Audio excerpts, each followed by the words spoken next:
बिस्मिल्लाहिर्रहमानिर्रहीम। जी स्टूडेंट्स, आज हम 9th class biology unit number 5 cell cycle के अंदर एरर्स इन माइटोसिस पढ़ेंगे। इससे पहले आप माइटोसिस का प्रोसेस उसके बारे में पढ़ चुके, फिर माइटोसिस की सिग्निफिकेंस वो भी हमने पढ़ ली है। तो आज हम पढ़ेंगे एरर्स इन माइटोसिस, यानी माइटोसिस में अगर कुछ खराबी आ जाए तो उसके सेल पे क्या इम्पैक्ट होते हैं, वो खराबियाँ क्या हो सकती है, क्या एरर हो सकते हैं माइटोसिस के प्रोसेस में, और उसके फिर जो इम्पैक्ट है वो भी हम पढ़ेंगे। तो माइटोसिस का सबसे पहले देखते हैं फंक्शन क्या। माइटोसिस जो है इंश्योर करता है जो एक सेल है उससे फिर जो डॉटर सेल बनेंगे, यानी सपोज आपके पास एक सेल है, इसमें जब माइटोसिस होगी तो इससे दो नए सेल बनेंगे। जो दो नए सेल बनेंगे उनके अंदर क्रोमोसोम नंबर जितने पेरेंट सेल के अंदर, सपोज इसके अंदर अगर 25 क्रोमोसोम है तो जो तो दो नए सेल बनेंगे, एक इधर एक इधर, इन दोनों के अंदर क्रोमोसोम 25 हो गए, हर सेल के अंदर 25 रहेंगे। तो माइटोसिस का काम होता है इस चीज़ का इंश्योर करवाना कि जो क्रोमोसोम नंबर है वो नेक्स्ट जनरेशन यानी डॉटर सेल के अंदर इक्वली डिस्ट्रीब्यूट हुए या नहीं। अगर इधर 24 हो जाए या 26 हो जाए तो इसे हम कहेंगे म्यूटेशन, ये फिर नॉर्मल नहीं होंगे, ऐसे सेल्स एबनॉर्मल सेल कहलाते हैं। तो अगर माइटोसिस में एरर आ जाए तो एबनॉर्मल सेल्स जो है वो बनते हैं। सेल्स के अंदर मौजूद होते हैं न्यूक्लियस, न्यूक्लियस के अंदर होता है न्यूक्लियर मटेरियल, जैसे ये शो किया गया। न्यूक्लियर मटेरियल के जो सब यूनिट होता है उसे हम नाम देते हैं जीन्स का। सेल के अंदर होने वाले जितने भी प्रोसेसेस है उन सबको बेसिकली जीन्स कंट्रोल कर रही है। जैसे कि आप जानते हैं जो न्यूक्लियस है उसे सेल का ब्रेन भी कहा जाता है। ब्रेन इसलिए कहा जाता है जो न्यूक्लियस है वो सेल के तमाम एक्टिविटीज़ को कंट्रोल कर रहा है। तो एक्चुअली न्यूक्लियस बजाते खुद नहीं कर रहा, न्यूक्लियस के अंदर मौजूद जो सब यूनिट है, जो उसके न्यूक्लियर मटेरियल के अंदर सब यूनिट्स जिन्हें जीन का नाम देते हैं, वो डिफरेंट जीन्स होते हैं डिफरेंट प्रोसेसेस के लिए। हर प्रोसेस के लिए, हर फंक्शन के लिए एक डिफरेंट जीन होता है और सेल की तमाम एक्टिविटीज़ वो जीन्स ही कंट्रोल करते हैं। तो माइटोसिस को भी एक्चुअली कौन कंट्रोल करते हैं? जीन्स। तो बाज़ औक़ात ऐसा होता है कि जीन्स के अंदर कुछ चेंज आ जाता है, कुछ म्यूटेशंस आ जाती है, और अगर जीन्स के अंदर म्यूटेशन आ जाए तो माइटोसिस का जो प्रोसेस है, अगर उस प्रोसेस को कंट्रोल करने वाली जीन के अंदर म्यूटेशन आ गया तो क्या होगा, जो टाइमिंग माइटोसिस की और नंबरिंग, यानी माइटोसिस किस वक्त होगी सेल के अंदर और कितनी बार होगी, एक सेल के अंदर 2 बार 3 बार 10 बार कितनी बार होगी, ये चीज़ डिस्टर्ब हो जाएगी। अगर ऐसा डिस्टर्ब होगा तो बहुत ज़्यादा एबनॉर्मल सेल्स जो है वो बन जाएंगे, और जब बहुत ज़्यादा एबनॉर्मल सेल किसी ऑर्गेनिज्म के अंदर बन जाते हैं तो उसे हम नाम देते हैं ट्यूमर का। और ऐसे सेल्स जो एबनॉर्मल होते हैं, जो सिर्फ और सिर्फ ऑर्गेनिज्म को नुकसान दे सकते हैं और कोई भी फंक्शन नहीं परफॉर्म करते, उन्हें हम कैंसरस सेल का नाम देते हैं। जैसे आपका एक बॉडी ऑर्गन है, सपोज आपका हैंड, अगर आपका हम बात करें आपका हैंड है, तो उसके अंदर अगर माइटोसिस की बात हम करें तो फॉर एग्जांपल वहाँ माइटोसिस के ज़रिए 10 सेल बनने थे, लेकिन जब म्यूटेशन हो जाती है जीन्स के अंदर तो वहाँ 20 सेल बन जाते हैं, या 100 या 1000 सेल बन जाएंगे। वो जो एक्स्ट्रा सेल हो गए वो क्या करेंगे, वो सब के सब जो है, जो एक्स्ट्रा सेल हो गए उसका आपके बॉडी को कोई बेनिफिट नहीं होगा, बल्कि उल्टा नुकसान होगा। एक तो ज़्यादा से ज़्यादा जो नियरेस्ट सेल है उनका फूड कंज्यूम करेंगे, क्योंकि सेल लिविंग ऑर्गेनिज्म फूड लेता है, आपकी बॉडी से फूड भी लेंगे, एनर्जी लेंगे आपकी, और उसके साथ साथ जो बॉडी फंक्शन है, जो नॉर्मल फंक्शन है, जिस तरह आपके हाथ का फंक्शन है मूवमेंट या ग्रिप करना, वो भी परफॉर्म नहीं करेंगे। तो इस तरह की सेल होती है फिर आपको नुकसान देते हैं, और इन्हें फिर हम कैंसरस सेल्स का नाम भी देते हैं। और वो जब एक बॉडी मास बन जाता है जहाँ काफ़ी सारे सेल इकट्ठे हो जाते हैं, उसे फिर हम नाम देते हैं कैंसर का।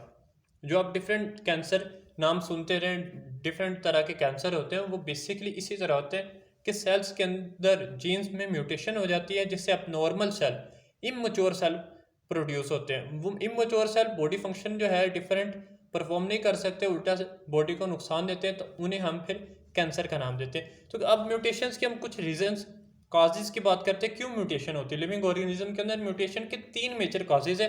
जो फर्स्ट है आयनाइजिंग रेडिएशंस, यानी डिफरेंट रेडिएशंस। बाज़ का ये रेडिएशन किसी रेडियो एक्टिव मेटल से भी निकल सकते हैं, बाज़ का रेडिएशंस जो है ये डिफरेंट जो इलेक्ट्रॉनिक ऑब्जेक्ट वहाँ से निकल सकते हैं। तो रेडिएशन के काफ़ी सारे काजेज हो सकते हैं। अल्ट्रा वायलेट रेडिएशंस भी हो सकते हैं जो कैंसर कॉज कर सकते हैं। इसके बाद आ जाते हैं कार्सिनोजेंस। कार्सिनोजेंस ऐसे केमिकल्स होते हैं जो किसी भी लिविंग ऑर्गेनिज्म के जीन्स के अंदर म्यूटेशन करवा दें, जीन्स में जाके उन्हें चेंज कर देते हैं, आयनाइज कर देते हैं, उन्हें हम नाम देते हैं कार्सिनोजेंस का। अगर आप सिगरेट की मिसाल लें तो सिगरेट के अंदर मोर देन 60 कार्सिनोजेंस है, यानी आप एक सिगरेट जो देखते हैं उसके अंदर 60 से ज़्यादा ऐसे केमिकल है जो कैंसर कॉजिंग है। इसीलिए नॉर्मली रेकमेंड किया जाता है कि सिगरेट ना पिए, और सिगरेट की अगर आप कभी वो डिब्बी देखें तो उसके ऊपर भी वो ओरल कैंसर की पिक्चर दी होती है, साथ लिखा होता है कि ये जो है कैंसर कॉजिंग है। तो सिगरेट पीने वाले वो ज़्यादातर कैंसर का जो है विक्टिम बनते हैं इसी वजह से, क्योंकि सिगरेट के अंदर, टोबैको के अंदर 60 से ज़्यादा ऐसे केमिकल्स हैं जो डिफरेंट तरह के कैंसर कॉज कर सकते हैं। इसके बाद हमारे पास जो रीज़न आता है, कॉजेज आते हैं, उसमें हमारे पास है वायरल इन्फेक्शन। सम टाइम ऐसा होता है कोई ना कोई वायरल इन्फेक्शन ऐसा हो जाता है जिसकी वजह से जीन्स के अंदर म्यूटेशन होगी और फिर एबनॉर्मल सेल बनना शुरू हो जाएंगे। अब हम बात करते हैं ट्यूमर्स। जैसा कि आप जानते हैं कि अगर जीन्स में म्यूटेशन हो, एबनॉर्मल सेल्स जो होगी उनकी ग्रोथ होगी, तो वो ग्रोथ होने के साथ साथ वो जो एबनॉर्मल सेल्स हैं उन वो एक मास बना देंगे। उस मास को हम ट्यूमर का नाम दे सकते हैं, या अगर वो एबनॉर्मल सेल इंडिविजुअल है जैसा ब्लड सेल होते हैं तो उसे भी हम ट्यूमर का नाम देते हैं। यानी एबनॉर्मल सेल्स जो म्यूटेशन के जरिए बनते हैं उन्हें हम नाम देते हैं ट्यूमर का। फिर ट्यूमर की दो टाइप्स होती है, एक बिनाइन ट्यूमर्स, एक मैलिग्नेंट ट्यूमर्स। इन दोनों में क्या डिफरेंस है? कुछ कैंसर ऐसे होते हैं इनिशियल स्टेट में, मोस्टली कैंसर बिनाइन ही होते हैं। बिनाइन वो होते हैं कि अगर किसी एक बॉडी पार्ट में, जिस तरह हाथ में आपके कैंसर स्टार्ट हो गया है तो वो सिर्फ हाथ तक रहेगा, बाकी बॉडी पार्ट्स में नहीं जाएगा। या फिर अगर नेक कैंसर है, गले का कैंसर सिर्फ गले तक रहेगा, तो उस ट्यूमर को हम नाम देते हैं बिनाइन ट्यूमर। ऐसा ट्यूमर जो सिर्फ एक फिक्स लोकेशन में, एक ही बॉडी ऑर्गन में जहाँ वो स्टार्ट हुआ वहीं रहे, वो बिनाइन ट्यूमर होता है। लेकिन आफ्टर फिर सम स्टेजेस, कुछ स्टेजेस के बाद, कुछ वक्त के बाद, कुछ कैंसर की ऐसी टाइप्स है, ट्यूमर्स की ऐसी टाइप्स है जो अपने जो सेल है वो बॉडी के डिफरेंट पार्ट्स में भेजना शुरू करते हैं। जैसे अगर गर्दन में शुरू हुआ है कैंसर, तो उसके साथ साथ वहाँ से फिर सेल जो है सर्कुलेट करेगा बॉडी के अंदर ब्लड के साथ, तो डिफरेंट, कभी हाथ में स्टार्ट हो जाएगा, फिर पाँव में, मुख्तलिफ जगहों में। अगर वो कैंसर जिस्म में फैलना शुरू कर दे तो ऐसे फिर ट्यूमर को हम नाम देते हैं मैलिग्नेंट ट्यूमर। मैलिग्नेंट ट्यूमर वो है जो एक पॉइंट पर स्टार्ट हो बॉडी में, फिर आफ्टर सम टाइम बॉडी में मुख्तलिफ जगहों पे फैलना शुरू कर दे।